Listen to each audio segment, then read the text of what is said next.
guys, I wanted to do an install for you. This is a Honda SI. This is one of the more complicated shift boots to install when you don't have the OEM clip patterns. So I wanted to do an install for you so you could see where to cut and how to install when it's a little bit more complicated at the base. It's not as round, or it's not just connected by like 4 screws. I've actually done the install already on this car, but I'm going to take it apart again to kind of show you the process that I went through. So this is what the OEM boot looks like. So you can see that the base is much different, and the entire shape of the boot actually is much different than what we carry in our shop. It does not have a universal base at all. So I'm going to show you how we take our universal base and how we make sure that we cut this correctly and get a good looking install. So here's the boot after it's installed. You guys probably saw this on my Instagram earlier this week. It was an install that I did last weekend. Yeah, it looks really good. It's a lot smaller than what your shift boots will come like in the mail. So the modification, like I said, you know, all the time I'm always saying height preference, however you guys want to install it. This is a stock height, you know, shift knob right now. But in the future, if she was to upgrade or get something taller, she might want the boot to be a little bit higher sitting or a little bit longer. So that's why we make the boots the way that we do, so you guys can, you know, make sure to install them how you want. All you really need to do this is going to be a trim removal tool. You can use a flathead screwdriver, but like I've said in the past, you run the risk of denting or scratching your plastics when you do that. So just keep in mind that, you know, having the proper tools definitely goes a long way. These are like a couple bucks. So be patient, hold out if you don't have one, order it on Amazon, go to a local store, pick one up. But trim piece remover is the best way to go. So to remove the shift boot and the shifter, what you first want to do is you want to pull down pretty hard on the base of the shift, or I guess not the base, but the base of the shift knob, top of the shift boot. And that collar will just release. So it takes a bit of force to get that off. So once you have the shift boot pulled down, we replaced the stock collar back on this boot. So this is pretty much exactly what it'll look like when you pull off the stock boot. You want to take a wrench to kind of break off the threads of the shift knob. So you just put the wrench around there, rotate left while you twist the shift knob right, and it'll just twist right off. And then you just keep rotating this all the way around until you can get the rest of this collared piece off.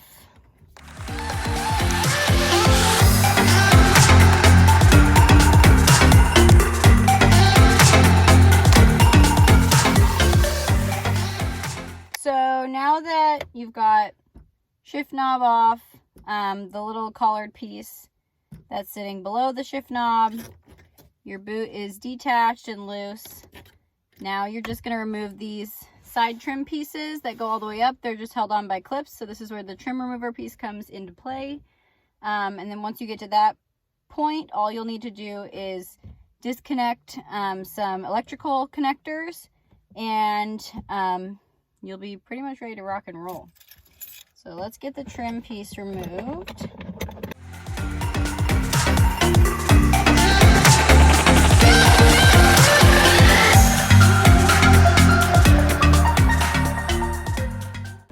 And then up here, this is like the trickiest clip up here that we found when we were doing it last time. So you just want to pull straight out. And then this is what it looks like. So don't be afraid to pull on that top piece, because you're going to need to, but it does get a little stuck. So there's that side. I'm going to do this side now.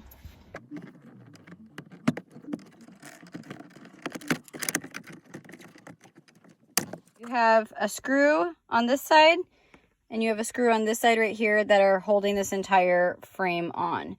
So go ahead and Phillips those screws to get this bezel off, and then the electrical connectors will be right underneath.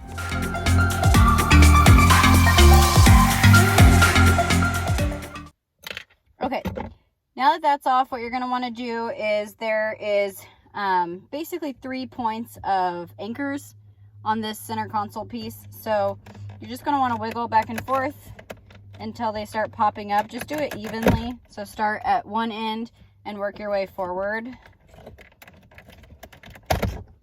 And they all popped off. Under here you can see there's a connector on this side, and then I'll show you the connector on the other side. So what you're going to want to do is you're going to want to come in here. Right in the center is a little clip anchor piece.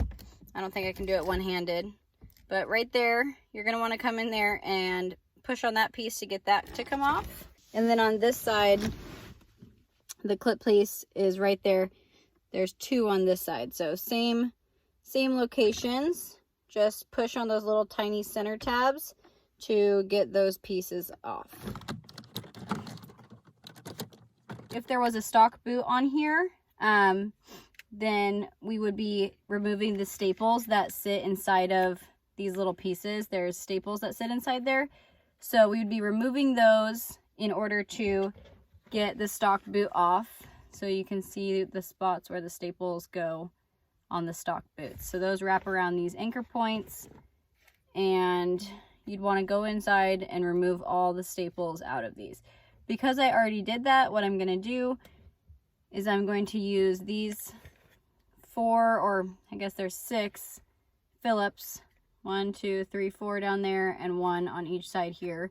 I'm going to remove those 6 points, and that will release the inner shift boot frame from the rest of the console piece here.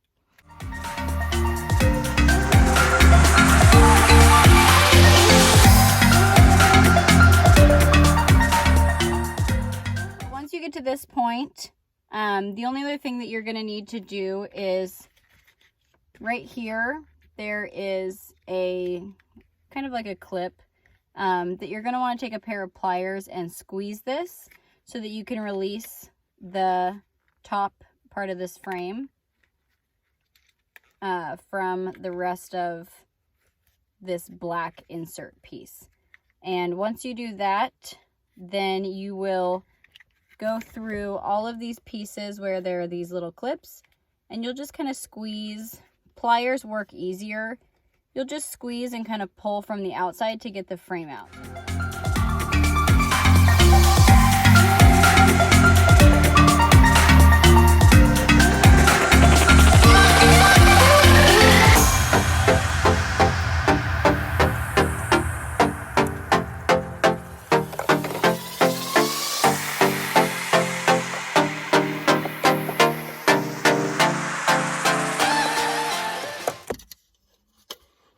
Okay, so that took a bit of effort. One of the clips was getting stuck, but here's the frame. This is the interior frame. You can see the clips that I was prying. There is 2 on each side, and then 1 in the back. So my suggestion for that is to start evenly, just the way like we removed the console from, you know, the bezel. Basically, or the bezel from the console, I guess. Start on one side and work your way back. So get these 2 loose, then these 2, and then, you know, pop the back out. This is the one that was giving me trouble and getting stuck. But yeah, so once you do that, you'll have total access to all the points where your shift boot is going to tuck in.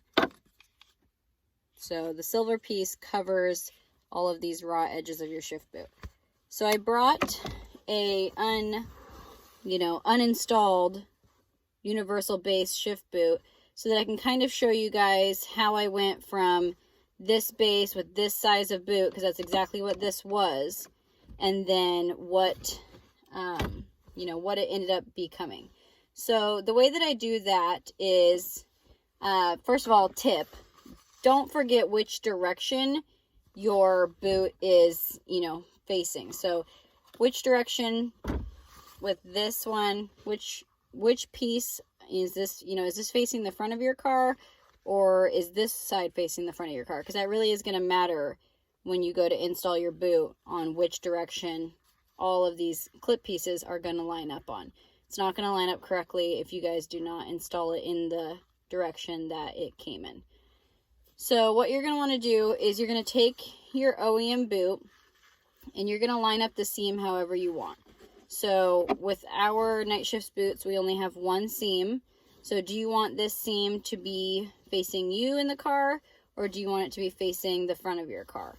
So once you decide that, you'll take your OEM boot and you'll place it inside of your night shift boot, and you'll line up the tops where you want them. And then you'll line up whatever seam is going to be your seam facing forward. So for example, I'll show you that. So we'll have that there. So this boot, let's say this was the seam where I wanted my seam to go. I have my night shift seam and I have my OEM boot seam. I'm going to make sure that those are lining right up against each other, because that's going to make sure that when I install this boot that it is sitting directly center of the bezel. So I have it at the height, you know, pretty much OEM height. This is the top, and it's lined up seam to seam. So once I do that, you guys can use safety pins or whatever other method. If you have, you know, regular needles, something like that to secure each one, so that when you cut, you can make sure that you are cutting it correctly. But anything to secure, so safety pins or whatever. What you're going to want to do is, once you have those seams lined up, you're at the right height, you're just going to come in here and you're going to pin, or, you know, place a needle, or however you can secure each one of these tabs, working your way around to the inside of this boot. So this is how much the difference is on the height that I'm choosing. So you're not going to, you know, go all the way down. You're going to cut a lot of boot off, but that's fine. That's because I'm cutting it to an OEM stock height. If I wanted it taller, if I had a taller shifter, I might be using a little bit more of this boot. So anyways, work your way around, all the way around the boot, cutting each, or not cutting, sorry, stitching, securing each one of these tabs to the inside of your boot until you get all the way back around seam to seam of where you want to be. So at that point, your stock boot will be completely secured inside of your night shifts boot, and then you can come in and you can cut out each one of these tabs just like I did here, which I'm actually going to remove this one so I can show you guys how to install it.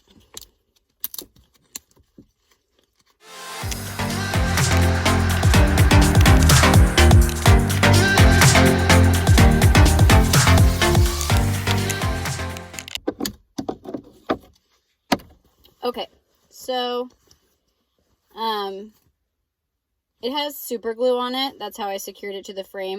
I have seen this install done where people have kept their staples. I didn't find that they were really that much thicker than a regular staple would be, so I didn't see a reason to keep them. But I have seen where people keep their staples, and then when they put their new boot in, they actually stick the staples back through the holes and just bend them back down.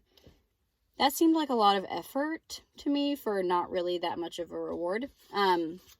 So what I did is I just stuck each tab through and I super glued it down, which it's not permanent, obviously. I just took it off, but it gave me a bit of trouble. It's a pretty good method to secure your boot down. So now that I have the boot off, I want to show you guys, this is how the boot looks once it's cut. So this is it. You know, I use that method that I just showed you guys, where I put the OEM boot inside of one of our universal bases. I pinned all the little tab points, and then I just went around with scissors and I cut all the tabs.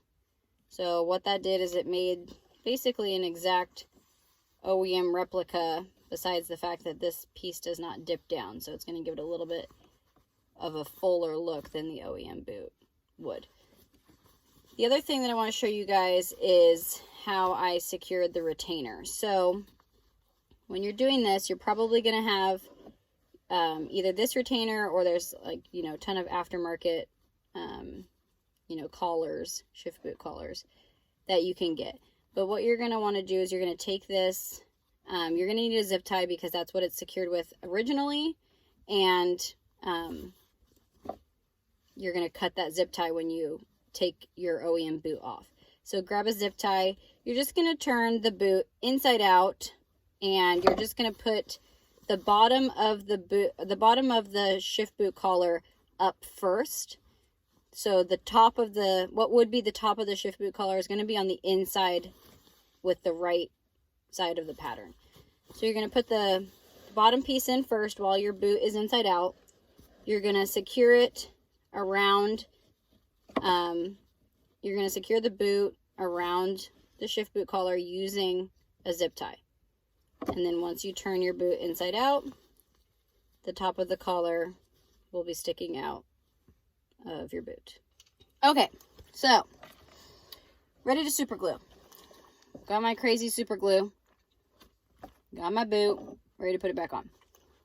So once you have remembered which direction you're going to replace the boot on, start on probably the side with the seam, so that way you can make sure that you're lining it up directly in the middle. But you're just going to slip your boot through the spots where you took the OEM boot out of, and you're going to line it up on the tabs also where the OEM boot was. And then you're just going to give it a dot of super glue right there.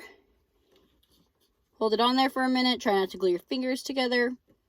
Work your way around, and you should be good.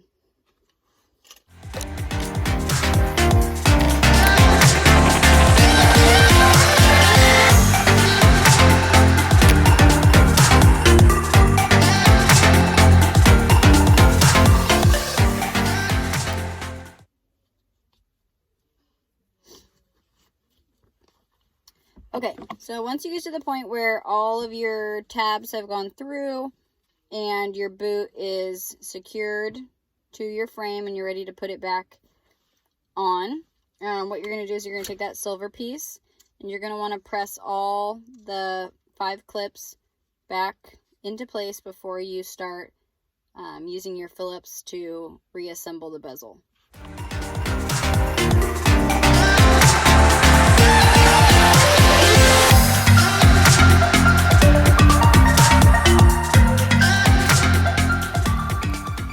After you're done, your boot will look like this. It's going to be back on the frame, back in place. You're going to have this slack, of course. That'll go away basically when you put your shift knob back on. But once you get to this point, you're ready to then reassemble these 6 Phillips head screws, and then we can put the entire thing back onto its base.